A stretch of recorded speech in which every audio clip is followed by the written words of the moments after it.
আশা কৰো সকলো ভালে কুশলে আছে নতুন এটা ভিডিঅ'ত সকলোকে স্বাগতম জনাইছো আৰু মানে চৰ্দিটো ভাল হোৱা নাই অলপমান তুলসী ছিঙি ললৈ এটা তুলসী চাহ বনাম আৰু এফালে দেখিছেনে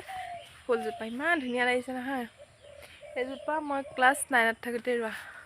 আৰু এতিয়া ইমান ধুনীয়াকৈ ফুলি আছে এতিয়া বনাই আছো তুলসী চাহ আৰু এই চাহ কাপ চৰ্দিৰ কাৰণে বিৰাট ভাল হয়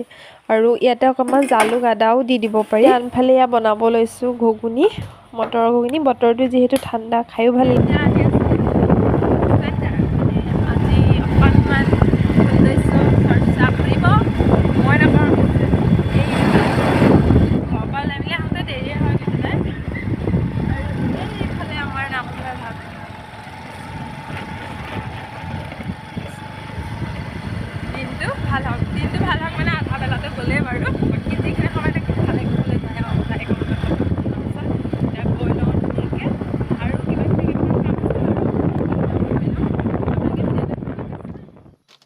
পাই গলো হিমাৰ সৰিয়হ খুন্দা হ'লে আৰু এতিয়া বেহুৱা বনাব লৈছে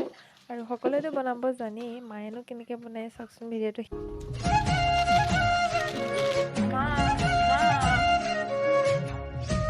আমাৰ মায়ে এতিয়া বনাব লৈছে বেহুৱা আমি কিছু অসমীয়া এয়া লাল চাহ নহয় আকৌ দেই কলা খাৰ আমি অসমীয়া মানুহ কলা খাৰ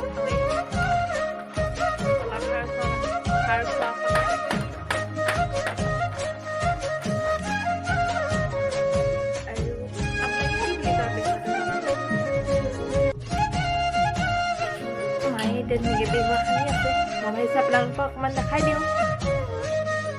এয়া হৈছে কলাপাত ইয়াতে খুন্দিলে ঢেঁকীতে আৰু একদম একে বহাতে মানে এয়া মই জালুকৰ গুড়ি খুন্দি দিলোঁ ইয়াত ধুনীয়াকৈ খুন্দনাত এতিয়া দিব নিমখ জালুকে দিছে আৰু ন আৰুতো একো দিয়া নাই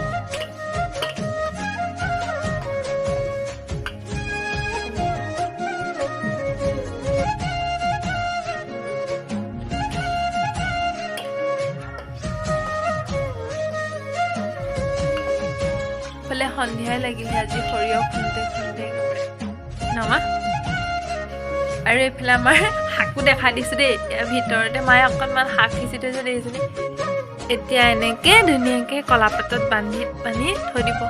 আৰু এয়া কেইদিনৰ পাছত খাই নমা 3 দিনমানৰ পিছত খাই এনেকৈ বান্ধি থ'ব তাৰপিছত মানে মাৰ দিবলৈ ৰেডি হৈ যাব এই বস্তুটো খালে মানে অকলে খোৱা নহয় আৰু চবকে দি মেলিহে খোৱা হয়